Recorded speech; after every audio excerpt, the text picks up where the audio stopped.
not want to be back. A new Washington Post ABC News poll shows 84% disapproval rating of the job Congress is doing. So I simply ask, are they all going to be thrown out of office? That's right.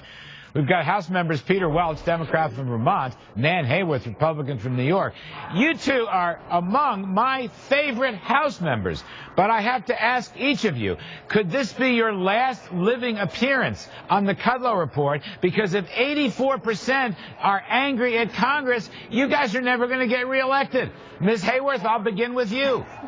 Well, as you know, Larry, the general ratings for Congress tend to be rather low, have trended that way for a number of years. The ratings for individual members tend to be much higher, and I can attest to that in my own district, and I'm sure Peter can in Vermont. So there are many reasons, I think, for that very low rating, and one of them, of course, is a decision or an assessment of the economy. We need growth. We need jobs, and so far that's been a sore challenge for this Congress to achieve, even though we're all working in a cooperative fashion. Well, it doesn't look very cooperative, and I think that has one of the issues. But Mr. Peter Welch, welcome back. By the way, Happy New Year to both of you. Again, two of my favorite human beings. But Peter, you look inside this poll, 84% disapprove. Wait a minute, it gets better. 2/3 disapprove strongly. I mean, it says 84 wasn't bad enough. 2/3 disapprove strongly. I ask you, what are you going to do? You got tax hikes on the table. You got more debt increases on the table. You got more spending on the table. This does not sound good for both of yours political lives. Well, it's less to do with our political lives. It's more to do with the country. And in fact, it really is an earned disapproval. I mean, the American people understand that the only way we're going to make progress on all those issues that you discussed is if at the end of the day we find a way to do it together. Nan and I worked really well together on the Hurricane Irene issue where her constituents and mine were hit hard, and we were successful.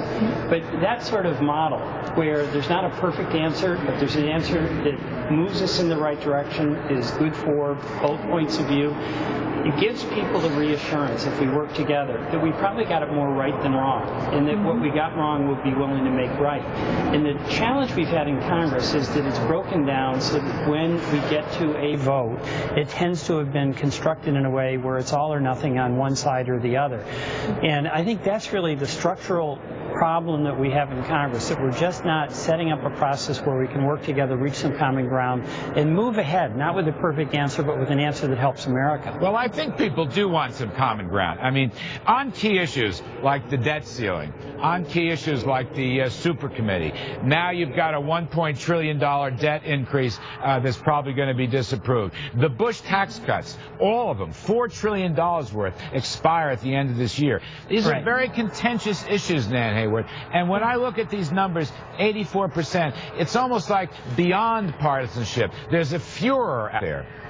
Well, there is, and it's because we have 14 million Americans who need full-time jobs, 10 million who need better employment than they have now, and they see that in many ways, I think they feel as if, there's so much potential strength in this economy, and there are a lot of ways in which we really can and do cooperate. We've sent 28 bills to the Senate. Some of this frustration, probably quite a bit of it, relates to the Senate. We have sent 28 bills with Republican and Democratic votes to the Senate, and the Senate has not acted on any of those.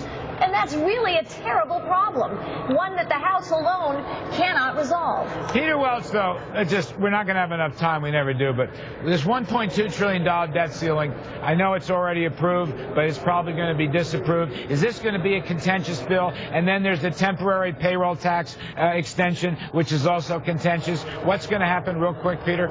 Well, number one, the debt ceiling will be raised. The way that's constructed, people are going to be able to vote against it, but the president is going to be able to veto any disapproval, and everybody kind of put the fix in so that the debt ceiling would be raised. And the payroll tax? The payroll tax will be extended. I mean, we saw that ultimately the Republicans in the House conceded on that. So it will be. There'll be difficult debates on that. I suspect on the Republican side about the pay-fors, but I expect it will be. A lot of people think it's not paid for. A lot of people think you're blowing a hole through Social Security. A lot of people want temporary tax cuts. I get that. 84%, Nan Hayworth and Peter Welch. I got to get out. That's a tough number. Anyway, thanks to both of you. We'll work on it, Larry. Look forward to seeing you. I'm Larry Kudlow. This is the Kudlow Report. That's it for tonight. We'll see you tomorrow evening.